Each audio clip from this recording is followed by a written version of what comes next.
And hello, everyone. Welcome to week 4, late game halftime with Harmon. I know it's not really halftime. Had a little bit of difficulties over here. That's technology. That's the real world. You all can relate. I can relate. Hey, here we are. All right, everyone. So we're jumping right into Browns versus the Raiders. Browns up 28-21 on the Oakland Raiders. Looks like we just got a Jared Cook touchdown as we kicked off this stream here. But the big story, of course, is Baker Mayfield. Let's talk about Baker Mayfield so far. 185 yards and a couple of touchdowns, about a 58% completion rate. To me, though, you can tell right away that this quarterback gives this team life. Through the first couple weeks, to me, I'm a big Tyrod Taylor guy. I liked him before he was the Bills' starting quarterback, back when he was a guy that was making it happen for Virginia Tech. I'm from Virginia. My sister and her husband went there to Virginia Tech. So I've known about Tyrod for a long time, was really happy that he ended up as a starting quarterback. I've been a big defender of him for a while, but it was just clear that this was not a happy marriage with Todd Haley and the type of spread offense that they wanted to run in Cleveland with Tyrod Taylor. And to me, I see Baker Mayfield back there, and it looks just more at home. A high up-tempo spread offense that requires some precision passing. That's much more suited to Baker Mayfield's game, and I just like a lot more of what I'm seeing. He's kind of bringing this offense to life. You know, one thing that happened is Nick Chubb ripped off a 63-yard touchdown run. Now, Nick Chubb, he's not getting much work. I think he's had 7 carries so far this year. He makes it happen, man. Nick Chubb is a good running back. Of course, Carlos Hyde is the main guy in town. 11 carries, 40 yards today. And in what's been, it looked like a pretty good matchup coming in here. And Duke Johnson even got a 2-point conversion opportunity earlier. 3 catches for 30 yards for Duke Johnson. But, of course, the main weapons who have been getting it going, Rashard Higgins, 3 catches, 50 yards on 4 targets. Jarvis Landry, of course, naturally, leads the team in targets with 8 4 for 34 and a touchdown. I just really like what Baker Mayfield is doing with this Browns offense. The one player who's actually been kind of disappointing to me is Antonio Callaway. I know a lot of people who really dive into the college football scene love Antonio Callaway. They thought his talent was right up there with some of the best receivers in this class. I got to be honest with you guys, so far I have not seen it from Antonio Callaway. I think he's made a lot of mistakes. Looks like he's been in the wrong place at the wrong time with some of his routes.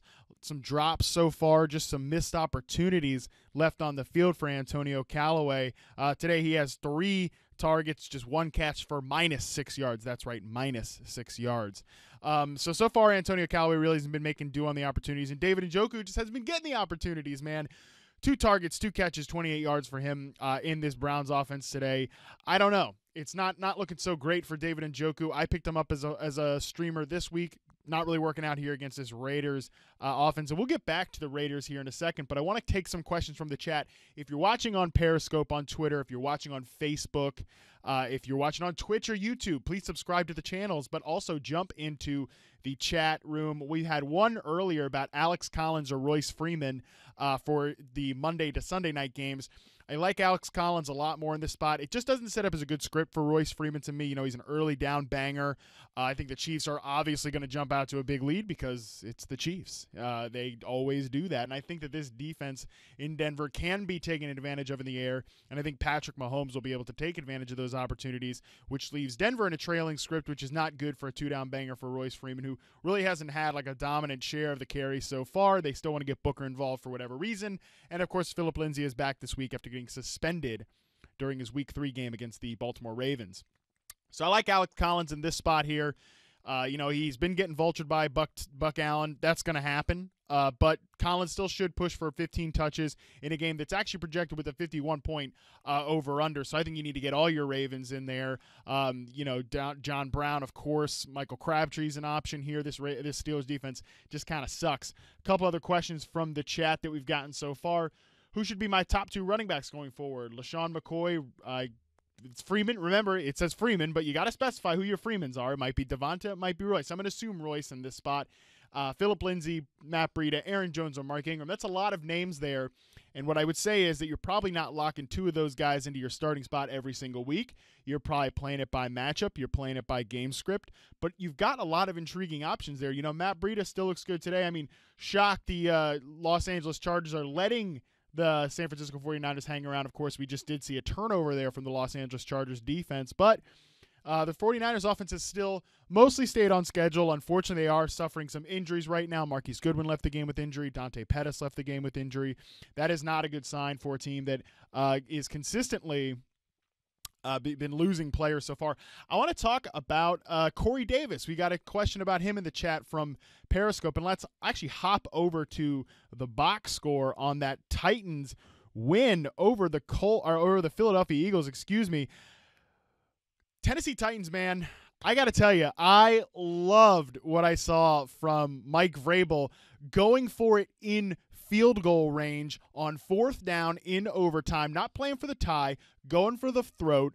Fortune favored the bold. Tennessee Titans get out of here with a 26-23 win over the Super Bowl champion Philadelphia Eagles in Tennessee. Marcus Mariota, 31 fantasy points today.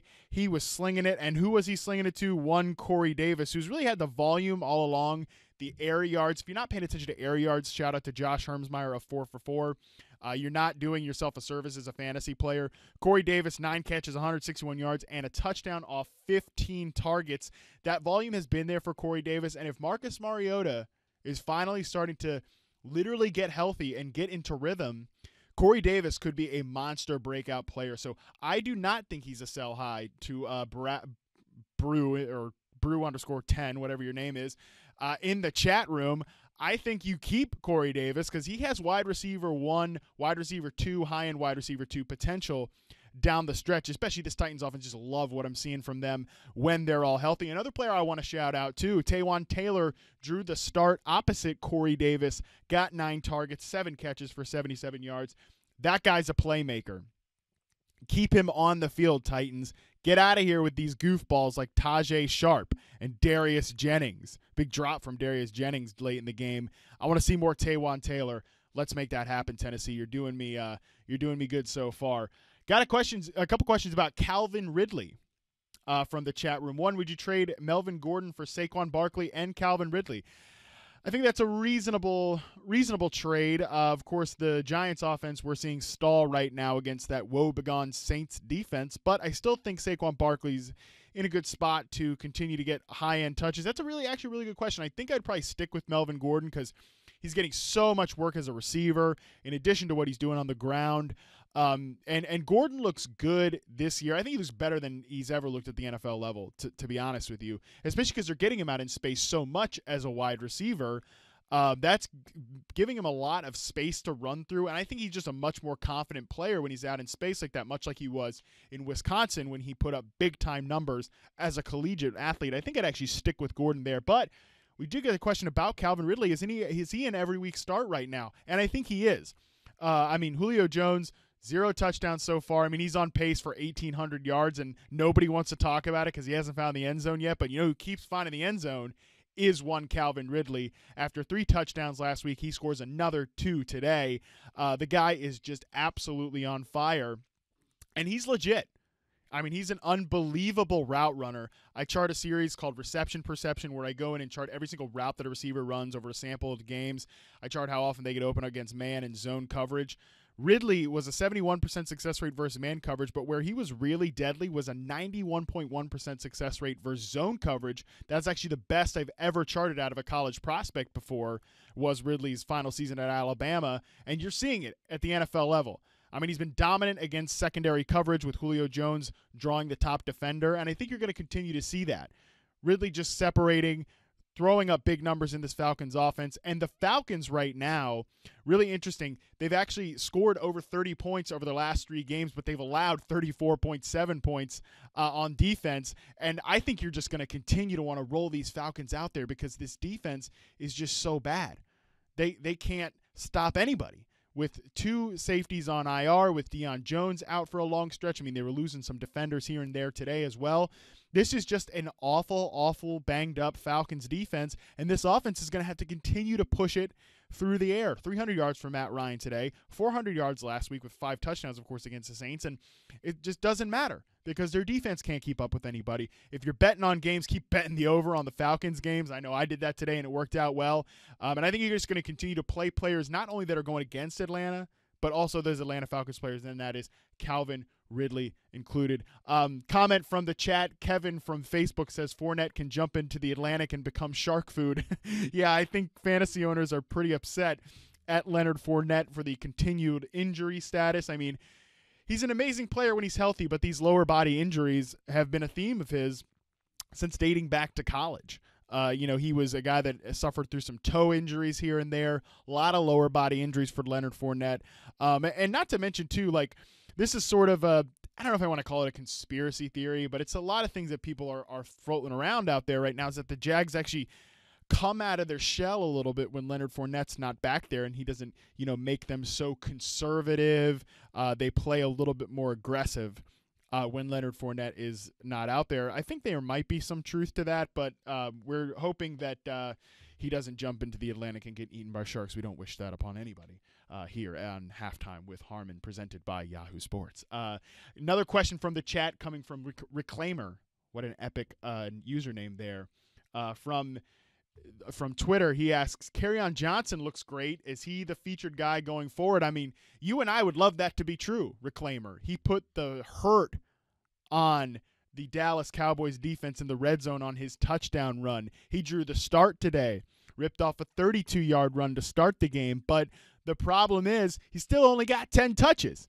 I mean, it was a little bit surprising that the Cowboys kind of got out to a nice lead and rocked and rolled on offense a little bit. We'll touch on them in a second, too. So that was a little bit surprising, but I still think that you're going to see this a lot with Kerryon Johnson as the Lions' starting running back. LeGarrette Blount's still going to be out there. Theo Riddick's still going to be out there. I think Kerryon Johnson needs to get more touches. I think they need to keep him involved. So you hold on to him on your roster. I don't think you sell him. I think you keep him, and you keep playing him. You just hope that the Lions get hip to the info. But Golden Tate, Matthew Stafford, amazing game today. But let's talk about this Dallas Cowboys offense, which was surprising. Dak Prescott threw for 255 yards today. Pulling up the box score right now. Dallas, like I said, that 255 yards was the most Dak Prescott has thrown for since December 10th of last year. Quite a bit of an ugly stretch there for the Dallas Cowboys passing offense. And you know who was the engine of it? It was Ezekiel Elliott. I mean, hello, Cowboys. Throw to your good running back. Coming into this game, per Warren Sharp of Sharp Football Stats, one of the best analytics minds in the NFL, he had said that the Cowboys had a 0% success rate when throwing to running backs coming into this game, but you saw a much better plan. They targeted Zeke on a screen, which he ripped off a nice long run on there. He was the one who caught the long pass to set up the game-winning drive there for the Dallas Cowboys. 4 for 88 and a touchdown as a receiver today for Ezekiel Elliott. I hope we continue to see that usage from him going forward, because this passing offense just doesn't have anything out there in terms of their wide receivers. Nobody had more than 5 targets today.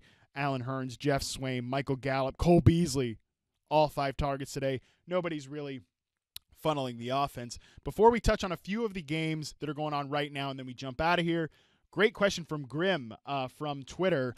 Nyheim Hines, how about that? Look, my team in the Team Huevos draft with a lot of our Yahoo analysts here, it's a high-stakes league. Brad Evans, of course, Team Huevos set it up. My team sucked so bad in that league that I actually had to start Nyheim Hines, and I ended up with 2 touchdowns. So pat myself on the back real quick here. But Hines looked amazing today. I mean, he mossed Tyrann Mathieu in the end zone on a touchdown reception, scored another touchdown today too.